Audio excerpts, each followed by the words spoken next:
Hi, welcome to Infodumpies. My name's Brianne. I'm autistic, I have AuDHD, my pronouns are she, her, and I'm currently enjoying some enrichment time in my enclosure. Today's episode is a solo dump, and if you haven't listened to one of these before, it's an episode where Violet takes a little break. I actually think she's taking a little nappy nap with the dog right now. And I record something on my own, and it's usually something about the autistic experience and accommodating for yourself and ADHD and that kind of thing. Not a message of teaching you about autism and ADHD, because most of you motherfuckers got both. It's more discussing it in ways you can help yourself out. So today I thought I would go over the basics of what the fuck does a routine look like, what is a routine, and what kind of things as an AuDHDer might be helpful for you to think about including into a routine. Because routines are not schedules, that's a different thing, and your autism and ADHD both do well with routine, but your ADHD wants novelty.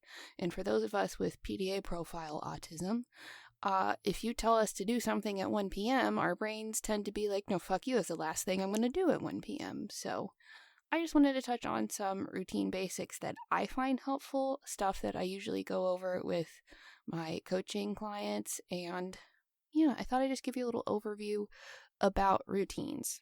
For me, when I make sure I have a routine to anchor me, that is me making sure I have time to meet my basic human needs. As autistic people, our brains, we know, do not handle change well, and that includes self-imposed change. So when you're starting to figure out a routine for yourself to get in the swing of things, my first biggest recommendation is please don't change everything at once. I have learned through my beautiful and kind and just lovely clients that so many people will start with a routine by scheduling every godforsaken second of their day, and they will change everything they're doing. Suddenly life is going in a different order. Suddenly they've changed everything. Suddenly they're working out and cooking and doing all of these things in a day that they weren't doing before. And I think you're all precious, but that's kind of a silly goose way to do things when we know that we don't like change. And it doesn't matter if it's self-imposed change. We just don't handle change well. So when you're starting to build a routine for yourself, the first thing I'm going to say is please start with 1 to 2 things at a time. It's low and slow.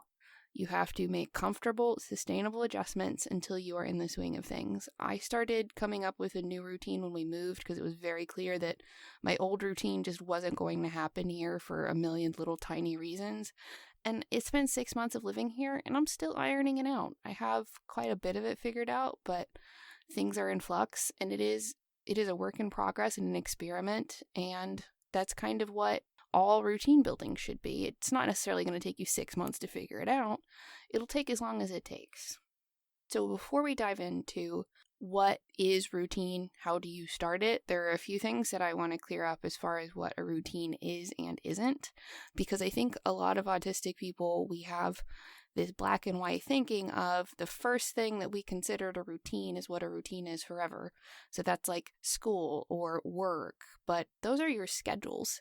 Those are routines you get put in by other people that you have no choice to move around. Those are things that you are made to do that are not taking care of you. They're taking care of this task at hand.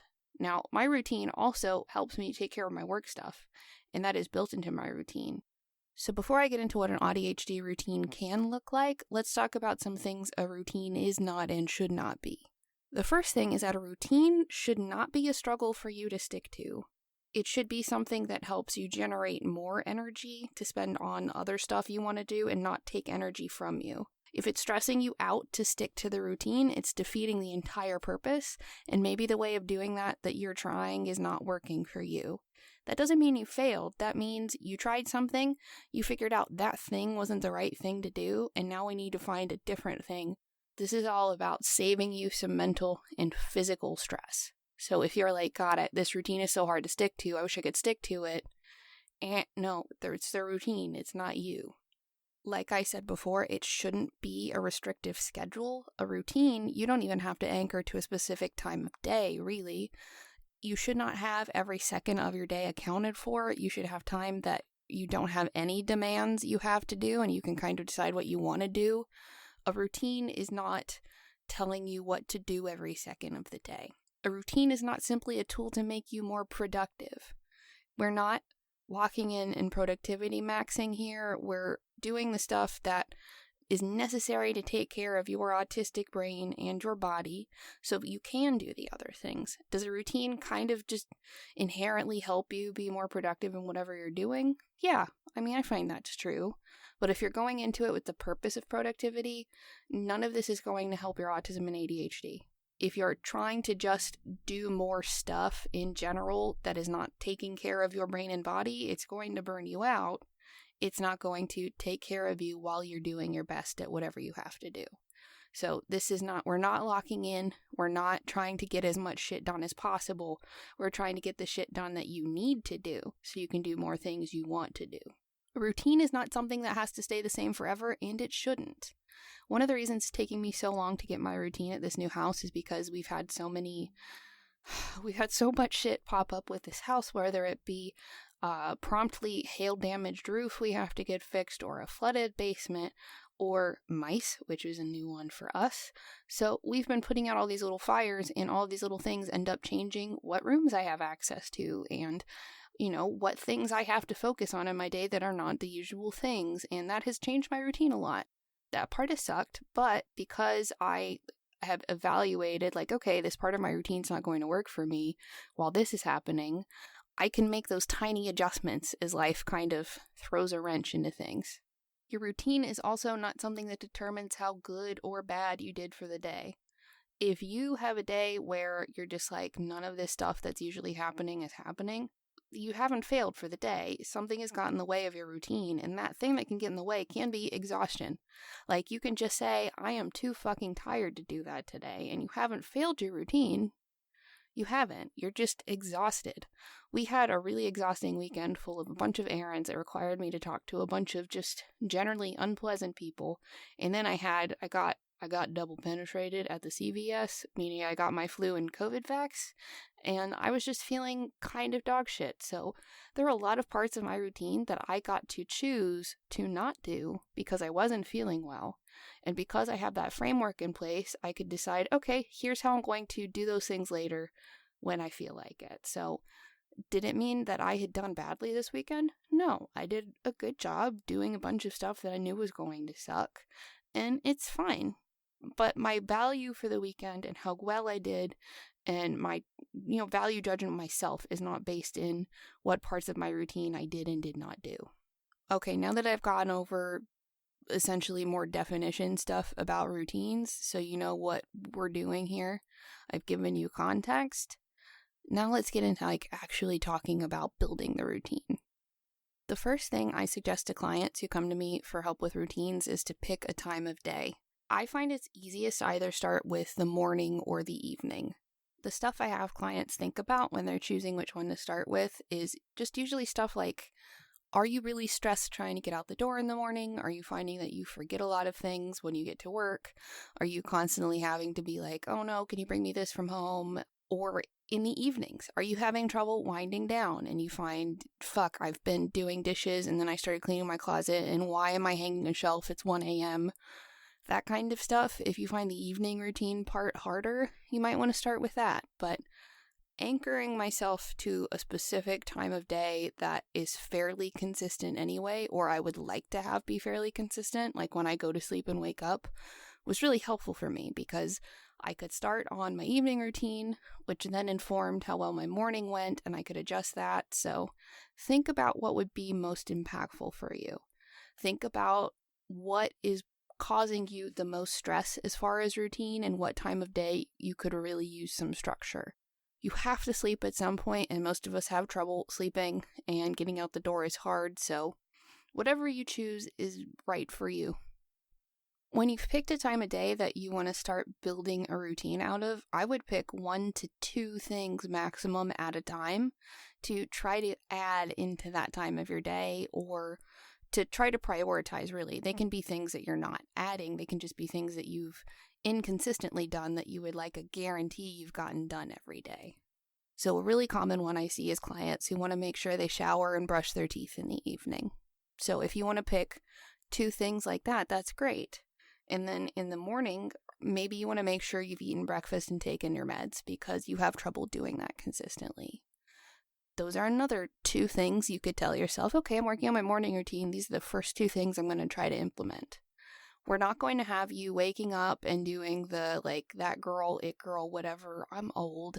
I don't know the TikTok trends, but those girls who are like, I woke up at 4 and I did Pilates, and then I did journaling, and then I did my gratitude journal, and then I made a 4-course meal, and then we're not doing that. For me, that looks like getting a bowl of my subpar gluten-free cereal and getting my coffee and sitting down and starting writing. That's my breakfast and med time. I keep my meds right by where I do my writing in the mornings, so it's easy to remember. So the first parts of your routine should really be simple. 1 to 2 things. Do not add too much, but just pick 2 habits that you're like, hey, this would really affect my life in a positive way if I could do these things consistently. Once you've found the time of day you'd like to start building your routine, and you've chosen 1 to 2 things you'd like to add to your routine to do regularly, the next thing I would do is find something to act as your mental storage unit, and find something to act as like an executive function assistant. Let me explain what that means. Our autistic brains are processing 42% more information at rest. And with our ADHD, that can make it kind of unreliable to recall a lot of that information when we need it. And there's so much background noise, and our working memory is not always reliable. So when we're building a new routine, it doesn't really make sense to just give our brain more stuff to hang on to. We're processing so much stuff anyway, it's kind of ridiculous to expect us to process even more.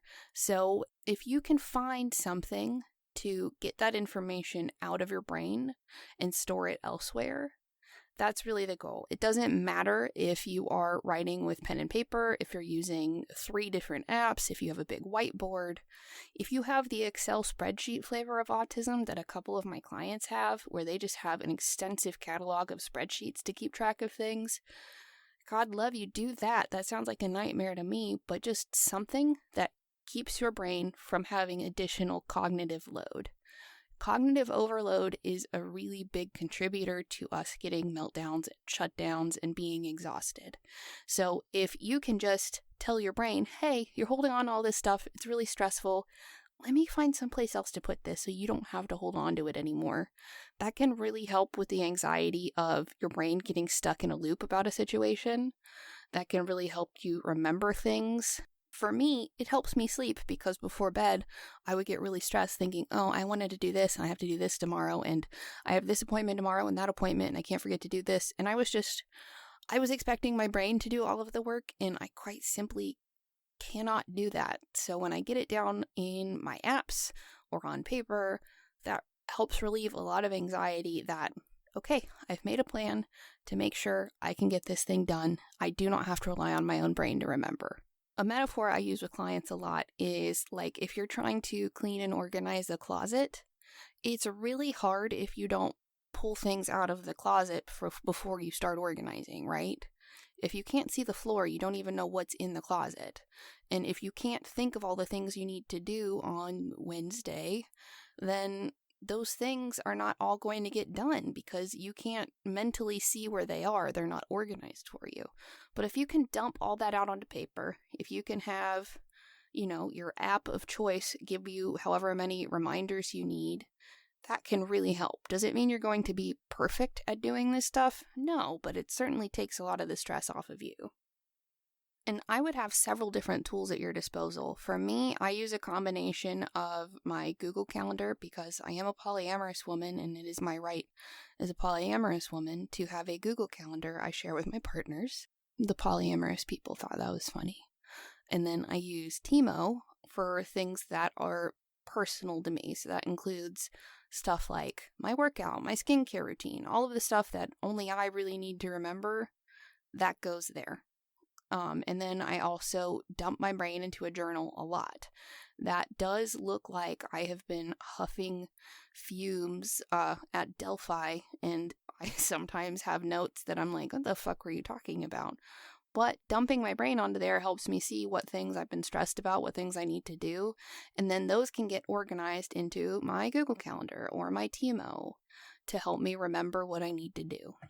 And like I said, I have clients who use spreadsheets, which sounds like a nightmare to me, but if it works for you, go with God, do what you gotta do. People really like Brite, Brite. Timo is the one I use. I am not a shill for Timo, I just like them. It's Tiimo. I have clients who like to use a whiteboard. I have clients who just make a really nice PDF calendar that they update.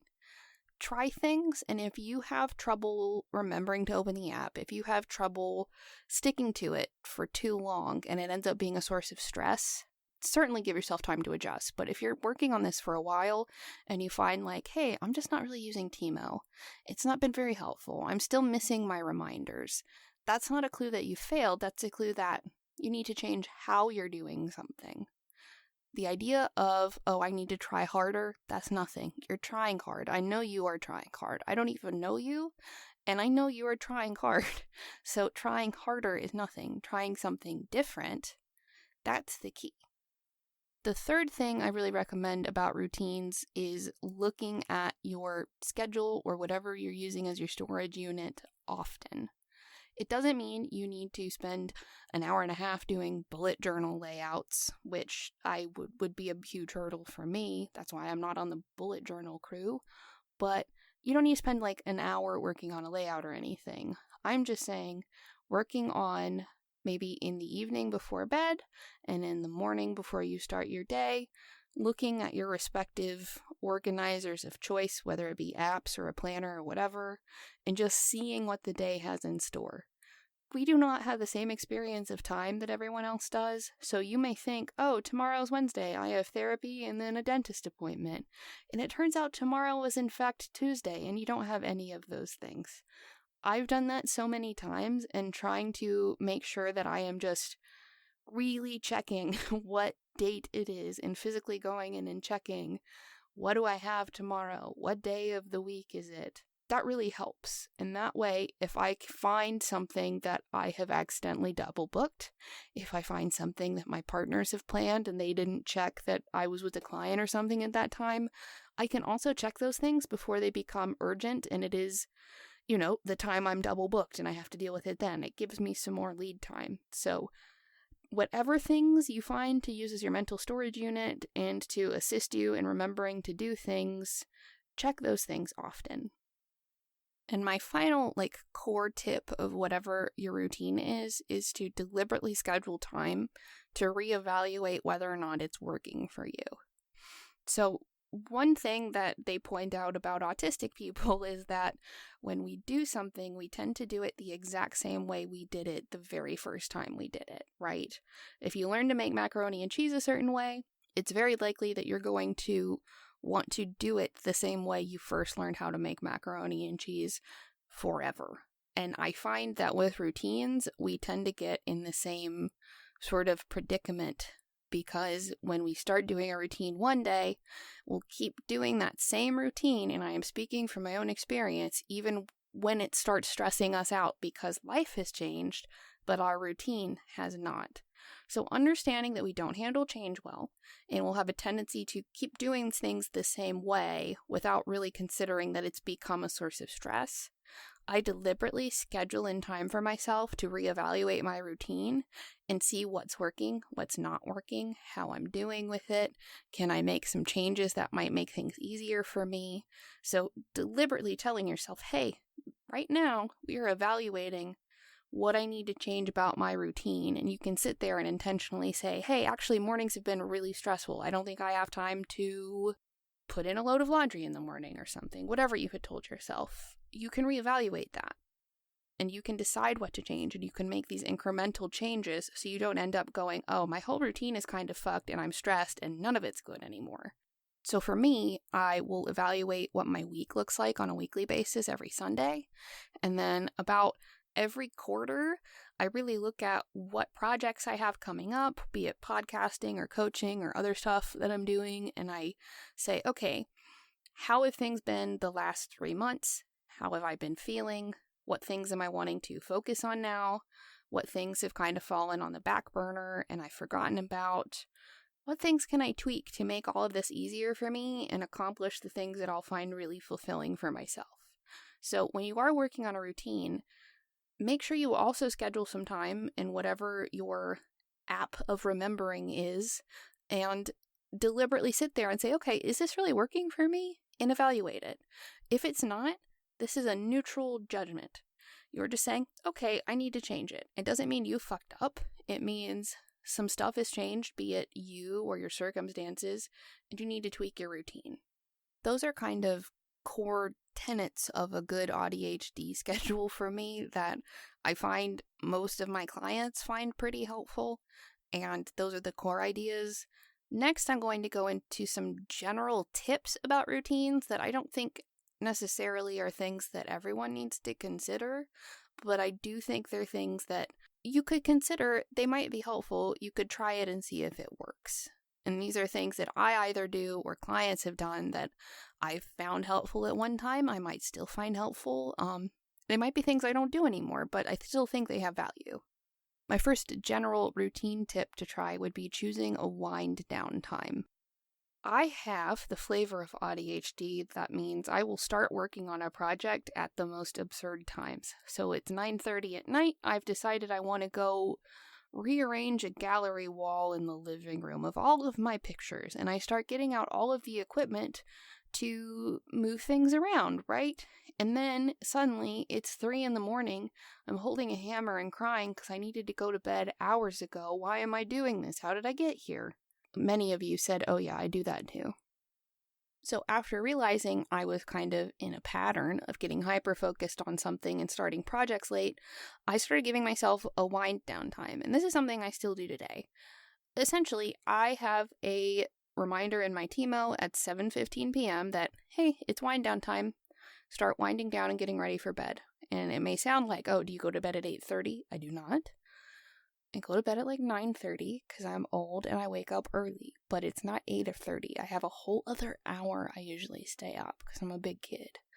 But anyway, at 7:15, I have my wind down timer that goes off, and that tells me whatever you're working on right now, here's your chance to wrap it up. If I'm in the middle of sewing something, that means I'm cleaning up fabric scraps, I'm putting things away. If I'm in the middle of cooking something, that means I'm not starting anything new, I'm winding down, I'm cleaning up around the kitchen, I'm winding things down. It also means I don't get to start any new projects after that time. After 7:15, we're not starting any new big projects. We're not doing anything I want to get hyper-focused on. This will be highly individual to you, but for me, that is like cleaning a lot. I choose 7:15 as my wind down time. So when that hits, I'm doing things in service of getting ready for bed. My evening routine starts, and the goal is to just get me in bed, doing a calming activity like knitting or crocheting, and listening to an audiobook or something to help me wind down. We are not starting cleaning. I am absolutely not writing a podcast thing. I will get sucked into a hyper-focus with that big time. But just telling yourself, this is the cutoff time, wind things down, start wrapping it up. This is the last episode of whatever you're watching. You're watching Bake Off. Finish this episode and call it a night. You're winding down. That's something I found very helpful, and I have several clients who also find that very helpful. The next tip is really just a mindset to have about your routine, whether you choose morning or evening, but think about your evening and morning routines as connected. The kind of night you have kind of helps determine what your next day is going to be like. Did you get enough sleep? Did you have trouble getting your coffee ready in the next morning because you were in a hurry and something came up? Did you not have clean clothes? Did you just whatever little things can mess up your morning, you can plan for those things the night before. So when I know I am going to have a really busy day the next day, the things I do in my evening routine kind of change. I plan a special sort of preparation time. So I know that the next day I can just kind of be on autopilot even if I'm stressed. This is something I used to do a lot more at our old house, and I'd like to get in the habit here, but things have just been so in flux with this house, I haven't really gotten to do it. But things like getting my coffee prepped for the morning, so I just have to press a button whenever I get up and I'm done, that really helps. If I have to go somewhere, which I work from home, I rarely do anymore, I'll have my clothes picked out, and I'll have done that the night before, so I'm not sitting there going, ooh, what do I wear? I might have my breakfast sort of prepped for the morning and have something I can just grab and eat and not have to prepare.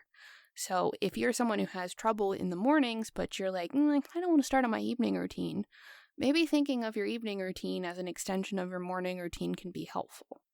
Something I really find helpful for folks in autistic burnout and chronically ill folks is having an A routine and a B routine. Our black and white thinking really makes it so that when we say, I'm going to go take a shower, for a lot of us, that means I will complete these certain steps in the shower, and if I haven't done all of those, it didn't count. So for me, I was really in the habit of if I am not washing and conditioning my hair, if I am not doing the full face wash, if I am not doing the full body wash, it does not count. But also, some days, the endometriosis makes it where I can't really sit up straight for too long, and I feel like I'm gonna barf and black out.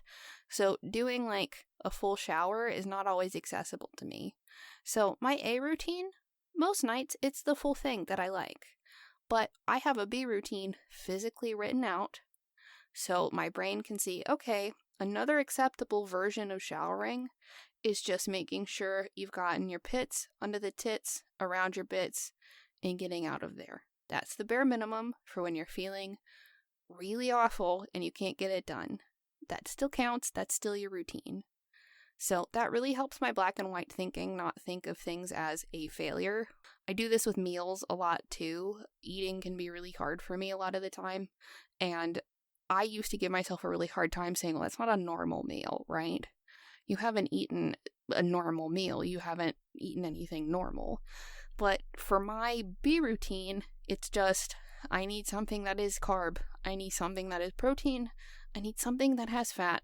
If all of those three things are represented in this meal, I've done okay.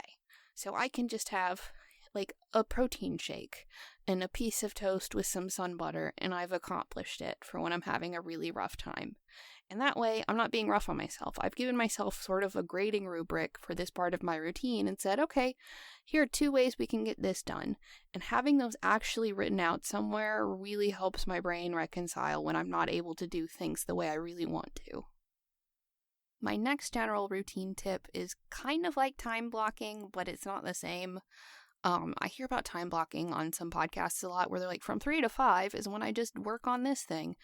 And that doesn't work for me. For me, I like to have more of a floating block of time. I work on Infodumpies, right? I write Today's Lucky Winner. I'm working on some new fiction podcast stuff. And all of that is a lot of ongoing work. So if I just told myself to sit down and write Today's Lucky Winner, that has no beginning and end point, right? I might give myself a ridiculous sort of quota and say, get 3,000 words written. And some days that's easy to do. And then some days it's I got 500 and I struggled for every single one of them. So again, to help my brain understand that I have actually succeeded in my task of writing and not to be shitty to myself on days I write less, I tell myself I have to write for an hour a day. In that hour, I might get 1,500 words written. And in that hour, I might get 500 words written. But the fact is, I still spent an hour working on a thing I really needed to work on, and that's the entire point. So I like to do that with cleaning too. I'll have a cleaning sort of timer that's 30 minutes of cleaning. Does that mean I'm cleaning a specific area of the house? No, that's just general cleaning I'm trying to sprinkle in throughout my week so that when it comes to the weekend, I don't have some Herculean task of cleaning up a bunch of stuff I've messed up during the week. I chip away at it and it helps. And I just have this floating block of time. So if I need to take my writing in, 10 6-minute chunks, I could do that. That would be wild. But I could. And as long as I complete the hour, it doesn't matter how many times I have to chop that hour up into little parts. I've done an hour of writing. This is also really helpful for me when my AuDHD is really giving me trouble on a task because I can just stop my Today's Lucky Winner writing timer and move to my editing Infodumpies timer and work on editing Infodumpies. And I can bounce between what my brain is okay working on. I can give myself something new to work on if my brain has gotten a little bored. I can switch it up and work with my AuDHD. So this is really helpful for those things you have to work on regularly anyway, but aren't necessarily self-care things, even though talking to you guys does feel like self-care, but that's a whole other thing. But having free-floating time blocking. So you can decide when you feel like you can work on it. You can lean into your hyperfocus if it's something you're really excited about and just spend the entire time working on it. But yeah, that's changed how I work on my creative projects a lot, because sometimes I'll sit down and have nothing, and I really just need a change of pace and to come back to it. And having my free-floating hour of Today's Lucky Winner, an hour of Infodumpies, has really helped. My final general routine tip is that you do not have to complete a task to work on it. So this, again, I think really goes back to our autistic brains and how we've done something the first time being the way we tend to see it having to be done forever. So like for me as a kid, when I got told I needed to do dishes, that meant I had to do dishes and wipe down the counter and clean the floor. Did I have a healthy childhood? No, I did not. But as an adult, my brain kept thinking, damn, I gotta do dishes. I don't want to clean the floor. And I was like, what does the floor have to do with dishes? That was just them getting me to do more cleaning. And sometimes I don't have the capacity to do all of the dishes, but if I could spend a couple minutes chipping away at that, wouldn't that still help? I think a lot of us think if we don't start and complete the entire task, it's not worth doing. But if it's something you really don't enjoy doing, it's a lot less of a demand on your brain just to say, hey, do a few dishes while your food's in the microwave. It's a lot less of an effort to say, hey, fold some clothes while you're on this phone call. You might not fold the whole basket. You probably won't unless it's a long phone call. But just doing little chunks of that at a time really makes a difference. So for me, the thing about doing dishes while stuff's in the microwave, that's a regular thing I do. Am I going to get the entire sink of dishes done? No, I'm not. But it does help keep us from being in a pickle where it's like, we're out of dishes. No one's done them in a week. It's so bad. Like, all three of us are doing a little bit where we can, and we end up mostly keeping up with dishes because we're all just kind of doing our part when we can. So don't think you have to start and end a task in order for it to count and to be a part of your routine. But that's all I've got for you here. I wanted to do just a quick overview because a lot of people come to me for routines, and I know not everyone can afford to get an AuDHD coach, and I thought some general help might be nice. But if you listen to this and you thought, oh, I think I would like some one-on-one help, please feel free to go check out the show details to see the link to my page where my coaching website is, and you can kind of see what I'm about, and I list all of my rates and absolutely everything I can think of to be transparent on that page, because I hate when you go to like a page for coaching or something and they're like, email me to figure out my rates, and then you do that and they're like, it's $800 and a big hug you don't want. And I'm like, I wouldn't have emailed you if I knew it cost that much. Now I have to say, no thank you, I'm poor. So I rambled there, but I just don't want to do that to y'all. That sucks. But yeah, if you're interested in one-on-one coaching and peer support, please go check out my website. I would appreciate it, and I would love to hear from you.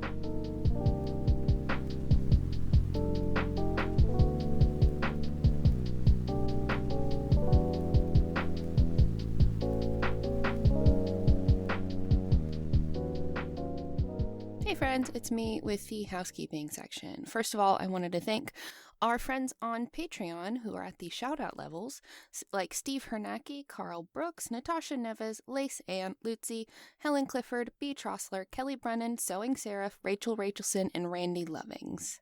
Next, I want to tell you how you could support the show and support us so we can make more cool stuff for you. The first way you can support us is by telling people about the show. We don't take ads, like paid ads, and we don't pay for ads. So the way we grow is entirely by word of mouth.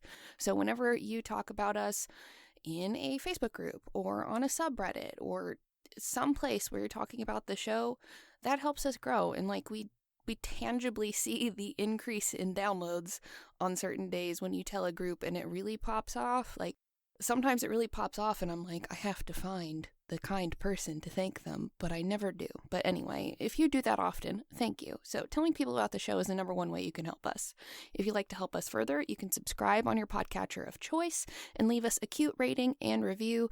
This helps us get better treatment by the algorithms, essentially, and then also lets people know what kind of show they're getting into when you leave a review. Just kind of say why you like the show. And if you are in a place to support us financially, like our friends I mentioned at the beginning of the housekeeping section, you can check out the show details to find the Mix No More Patreon page. It's a Patreon page for our entire podcast production company. So if we do something and we have bonus content that we're going to share, it's all going on that account. So you get bonus content for this show, which includes notes, like comprehensive notes, whenever we make them for a show.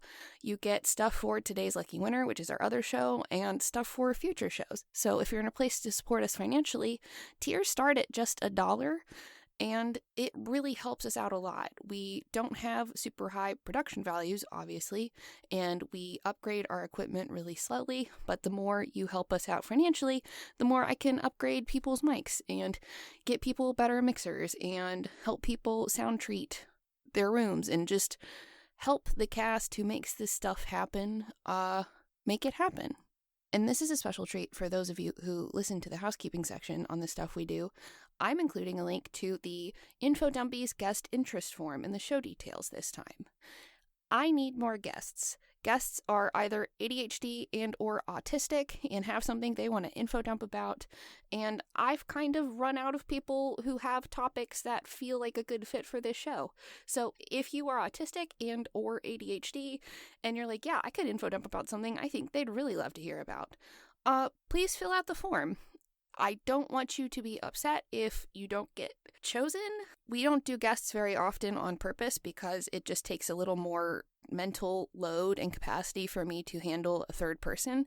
So we kind of spread them out. So we don't have very many guests in a year. And I know what a lot of these topics are going to be like way ahead of time too. And I just want to make sure we have a good sort of array of topics and don't lean in too hard to one thing in particular. So if you do fill it out and you don't hear from me, it is no hard feelings. The thing you're interested in is very cool. It just might not be the right fit. If you're nervous about talking on a podcast, I would be more than happy to talk you through it, and we're very chill. My job is to make you sound good, so I will edit whatever you need, and if you say something and you're like, wait, I didn't like how I said that, can I take it again?